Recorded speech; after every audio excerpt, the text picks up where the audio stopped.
जय श्री कृष्ण।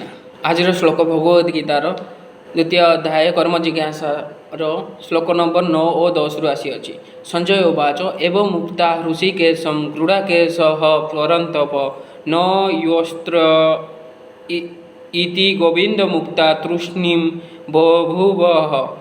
जार अर्थ है संजय कहले, हे राजन, मो मोह निशाजन्य अर्जुन हृदयर सर्वज्ञ श्रीकृष्ण को यह कहले, हे गोविंद, मु युद्ध करी ना। यह कही चुप हो गले।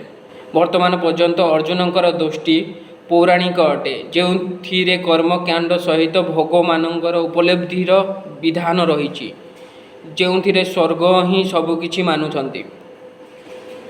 जहाँ उपरे श्रीकृष्ण कहे जे यही विचारधारा मध्य भूल अटे। तमुवाच ऋषिकेशं प्रहसन्निव भारत शनयोरुभयो मेध्य विषीदन्तमिदं वचः। तत्पश्चात हे राजन, अंतर्यामी जोगेश्वर श्रीकृष्ण दुई सैन्यवाहिनी मध्य भागरे से ही शोकयुक्त अर्जुन को हसी हसी एपरी कहले। जय जगन्नाथ।